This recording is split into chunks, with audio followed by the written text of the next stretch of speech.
በዓለም ዙሪያ ያላችሁ የልዑል እግዚአብሔር ቤተሰቦች ይህንን ቪዲዮ ሼር በማድረግ እንዲሁም ሰብስክራይብ በማድረግ ለብዙ ሕዝበ ክርስቲያን አዳርሱ አሰሙ።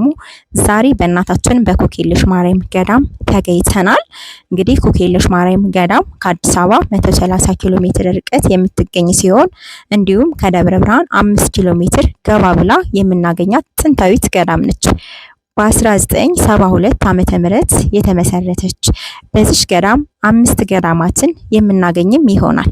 እናታችን ቅድስት ድንግል ማርያም በጸበሏ በቃል ኪዳኗ በአባቶች ጸሎት ልጆቿን እያዳነች እየባረከች እየፈወሰች በዚህ ሰዓት ትገኛለች። እዚህ ገዳም ላይ የመጣው ብዙዎች ድነው ተፈውሰው ብዙዎች ምስክርነት ሰጥተዋል።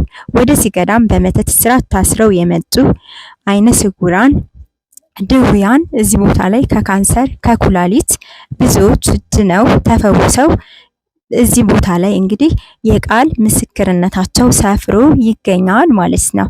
የመጀመሪያው ገዳም ሳሪያ ቅዱስ ሚካኤል ገዳም ሲሆን የሁለተኛው ገዳም ደግሞ ምን ያምር ቅዱስ ገብርኤል ዋሻ ገዳም ይባላል። እዚህ ገዳም ውስጥ ስንገባ አምሳለ ሲኦል የምናገኝም እንዲሁም የዚህ ገዳም መስራች የሆኑት የአባታችን የአባ ኃይለ ጊዮርጊስንም የማረፊያ ወይ ደግሞ የመቃብር ቦታቸውንም እናገኛለን።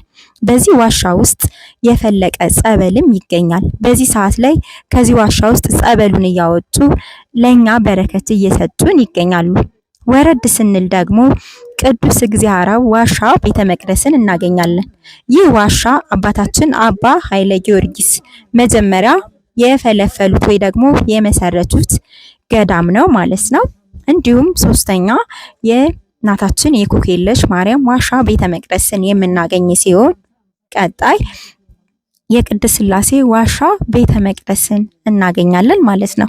በዚህ ገዳም ውስጥ የእናታችን የቅድስት ኪዳነ ምሕረት ቤተ መቅደስም ይገኛል።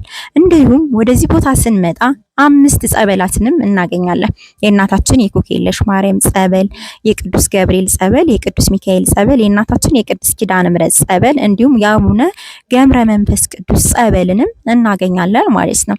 እዚህ ቦታ ላይ ከ80 በላይ ገዳማውያን መነኮሳት አባቶቻችን የሚኖሩ እንዲሁም ደግሞ ከ90 በላይ ቀሳውስት ዲያቆናትም የሚኖሩባት ገዳምም ጭምር ናት።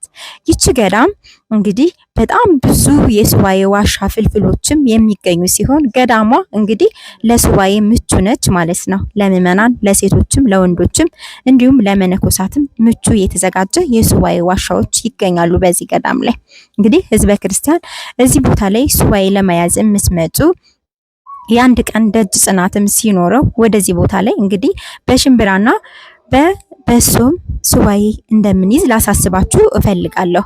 24 ሰዓት ጸሎት ምህላ የማይቋረጥባት አመቱን ሙሉ ቅዳሴ የሚቀደስባት እንዲሁም አባቶች ይላሉ ወደዚህ ቦታ መጠው እመቤታችን ለምነው ተማጽነው ልጅ የተሰጣቸው እዚህ ገዳም ላይ እንግዲህ ቀን በቀን ክርስትና እየተነሳም ይገኛል ይላሉ። ይሄ ታምር የሚያስብል ነው። እንግዲህ እመቤታችን ቅድስት ድንግል ማርያም ስለተሰሚ ናት፣ ታምረኛ ናት፣ የብዙዎችንም ባብሳለች።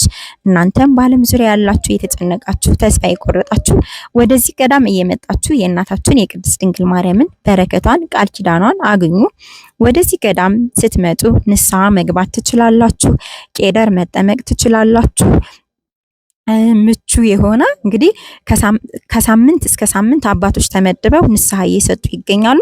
በዛ ላይ ደግሞ የቄደርም ስነ ስርዓት ይደረጋል ማለት ነው። ህዝበ ክርስቲያን እንግዲህ ይህንን ቪዲዮ ሼር በማድረግ ለሌሎችም እህት ወንድሞቻችን አሰሙ። በየሳምንቱ እሁድ ደርሶ መልስና ቅዳሜ አዳር ገዳሙ ጉዞ ያዘጋጃል። በዛ ላይ ደግሞ በጣም የሚገርማችሁ ነገር በአጭር ጊዜ ውስጥ እዚህ ቦታ ላይ 1 ወር ባልሞላ የልማት ስራዎች እየተጣደፉ ይገኛሉ ማለት ነው። ይሄም የሆነው እናንተ በዚህ በገዳሙ ጉዞ እየመጣችሁ አስራት በኩራታችሁን እየሰጣችሁ ገዳሙን እየደገፋችሁ እንዲሁም በሌሎችም እየመጣችሁ ያላችሁ ድጋፍ እያደረጋችሁ ያላችሁ ናችሁ። አሁንም ድጋፋችሁ አይለያቸው።